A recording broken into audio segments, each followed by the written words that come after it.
26-এ লড়াইয়ের টার্গেট বাংলা। ভোটের বঙ্গে প্রথমবার সিঙ্গুরে মোদি। ন্যানো বিদায়ের মঞ্চ থেকে কি বঙ্গজয় শিল্পের শান প্রধানমন্ত্রীর? গতকাল মালদা থেকে তৃণমূলকে শিল্প বিরোধী তো আজ সিঙ্গুরে কি বলবেন মোদি? আমাদের সঙ্গে সরাসরি রয়েছেন প্রতিনিধি সুস্মিতা। সুস্মিতা, সিঙ্গুরে এখন শিল্পায়নের কথা বলছে বিজেপি নেতৃত্ব, আর এই ভোটের বাংলায় সেই সিঙ্গুরেই আজকে মোদি। আজ কি সিঙ্গুরে নতুন শিল্পের স্বপ্ন ফেরি করবেন মোদি?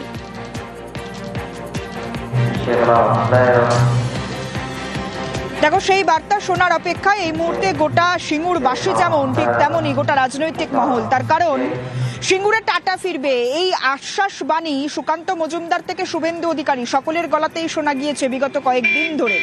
এবং শিল্প থেকে বেকারত্ব ঘোচানো কিংবা রাজ্যে ক্ষমতায় আসার পরেই তারা শিল্প ফিরিয়ে আনবে এবং বিজেপি ক্ষমতায় এলে রাজ্যে বেকারত্ব ঘুচবে, শিল্পায়ন বাড়বে। সেই আশ্বাসই আজও আবারও প্রধানমন্ত্রী নরেন্দ্র মোদীর গলা থেকেই শুনতে চাইছেন গোটা রাজ্যবাসী। এবং অবশ্যই তিনি কি বার্তা দেন সেদিকেও তাকিয়ে রয়েছে গোটা রাজনৈতিক মহল। এই মুহূর্তে সিঙ্গুরে যে সভা মঞ্চ, সেই সভা মঞ্চের ঢোকার রাস্তাটা একবার দেখাবো। তার কারণ ইতিমধ্যে নিরাপত্তার যে ব্যবস্থা, সেই ব্যবস্থা মজবুত করা হচ্ছে। তার পাশাপাশি অবশ্যই যারা দূর দূরান্ত থেকে কর্মী সমর্থক আসছেন তারা এই মুহূর্তে অপেক্ষারত একে একে জমায়েত শুরু করেছেন।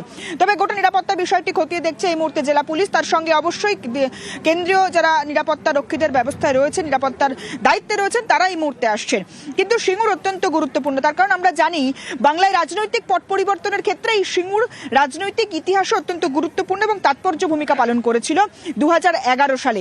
2008-এ সেই ন্যানো বিদায়ের পর এই যে সিঙ্গুরের ন্যানো টাটার জমি, সেই জমিতেই প্রথমবার প্রধানমন্ত্রী নরেন্দ্র মোদীর রাজনৈতিক সভার পাশাপাশি রয়েছে সরকারি প্রকল্পের উদ্বোধন এবং ষষ্ঠ পরিবর্তন সংকল্প সভা। এর আগেও আমরা যে কটি পরিবর্তন সংকল্প সভা দেখেছি সেখানে প্রত্যেকটিতেই সরকারি প্রকল্পের উদ্বোধন অর্থাৎ সরকারি মঞ্চ এবং তার পাশাপাশি রাজনৈতিক জনসভা, রাজনৈতিক কর্মী সভা।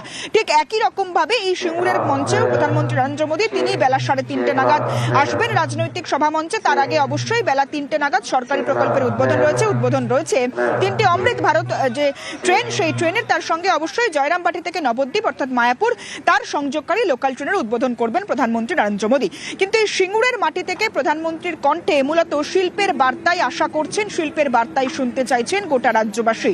তার কারণ 26-এর নির্বাচনের আগে সিঙ্গুরের মাটি থেকে প্রধানমন্ত্রীর গলায় শিল্পায়নের পাশাপাশি বেকারত্ব থেকে আরম্ভ করে রাজ্যে বিভিন্ন ইস্যু নিয়ে যেভাবে প্রধানমন্ত্রী নরেন্দ্র মোদী বারবার তৃণমূল কংগ্রেস সরকারকে আক্রমণ করেছে, সেই আক্রমণের পাল্টা, সেই আক্রমণের বিষয়ে আরো কি কি বার্তা প্রধানমন্ত্রী দেন সেদিকে যেমন নজর থাকছে রাজনৈতিক মহলের, ঠিক তেমনি এই সিঙ্গুরের পাশাপাশি অর্থাৎ এই যে এলাকায় আজকে প্রধানমন্ত্রী নরেন্দ্র মোদী তিনি এই টাটার জমিতে সভা করবেন, তার সংলগ্ন যে সমস্ত লোকসভা কেন্দ্রগুলি রয়েছে, হুগলি লোকসভা রয়েছে এবং তার পাশাপাশি অবশ্যই আরামবাগ অত্যন্ত গুরুত্বপূর্ণ একটি সিট, যে সিটে বা এই হুগলির তৎসংলগ্ন এলাকায় বিধানসভা কেন্দ্রগুলিতে, সিঙ্গুরের তৎসংলগ্ন বিধানসভা কেন্দ্রগুলিতে গত লোকসভা নির্বাচন কিংবা 21-এর বিধানসভা নির্বাচনে ফলাফলের নিরিখে দেখলে দেখা যাবে বিজেপির সঙ্গে তৃণমূলের পরাজয়ের যে ডিস্ট্যান্স বা পরাজয়ের যে ভোটের যে সংখ্যা, সেই সংখ্যা বিশেষ কিছু নয়।